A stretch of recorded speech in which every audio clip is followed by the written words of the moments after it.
If you're having coffee with me, I'll be happy to have you visit my corner of the internet. Don't ask me what shape the internet is or if it has edges and corners. Just grab a chair and put your feet up. You're welcome. It's nice and sunny today. You wouldn't think the world is losing its color to marbles over a tiny variant like, oh my gosh, Omicron. By now, regardless of the rock you live under, you must have heard that the World Health Organization declared Omicron a variant of concern. At first, I was kind of startled that we were rapidly speeding through the Greek variant alphabet nomenclature to end up at Omicron. When I last checked, we were still at the Mu variant as of the 30th of August 2021. Wu decided to skip through two letters, Nu and Chi, the former because new variant might confuse people with new variant, and the latter because it's a common last name.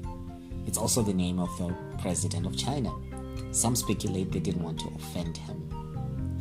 According to a WHO communique, best practices for naming disease suggest avoiding causing offense to any cultural, social, national, regional, professional, or ethnic groups.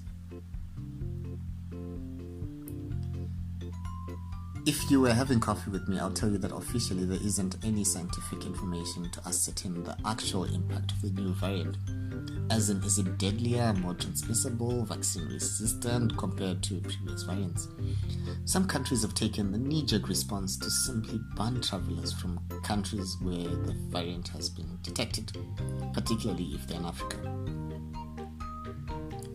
Seems a bit unfair to me. It's like South Africa and Southern African countries in general are getting punished for being transparent in their genomic discoveries. I don't know about you, but after this, if I was to detect a new variant, I would not tell a soul. The government of Botswana also issued out a communication of interest on how the patients in whom the new variant was discovered were international travelers. Reminds me of the age-old saying about being careful who you point at, as the other fingers are pointing right back at you. If you're having coffee with me, I'll tell you that it's like some parts of the world have this blinkered view of Africa, which is super worrying. Remember when scientists were cracking their heads trying to understand why COVID-related fatalities weren't as cataclysmic as they had predicted? Anyways, similarly, Prince William has come under fire for making comments about overpopulation in Africa and how that's threatening the wildlife. Fun fact, United Kingdom size is 242,495 square kilometers and the population is 67.22 million. Zimbabwe size is 390,757 square kilometers with a population of 14.86 million. If you're having coffee with me, I'll tell you that our Minister of Finance announced the new budget on Thursday. I'm not an economist, but all I got from it was tax and more tax. I'm even wondering if they'll soon tax my thoughts. Shh, let's not give them ideas. It was Black Friday, and yeah, I can't say I saw anything to write home about, except that it was black because there was no electricity. Maybe that was the special. Electricity 100% off. Did you get any Black Friday specials?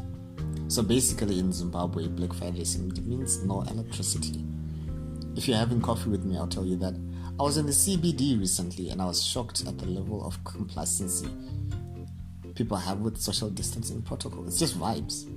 Earlier in the year, there was a prediction of a fourth wave by Christmas, and looks like it's where we are headed. Just when you're starting to think life is normalish, the variant gets an upgrade. Traffic is still terrible and transport is a nightmare, and we have to ride in pirate taxis which are driven like they are stolen. So what's been going on in your neck of the woods?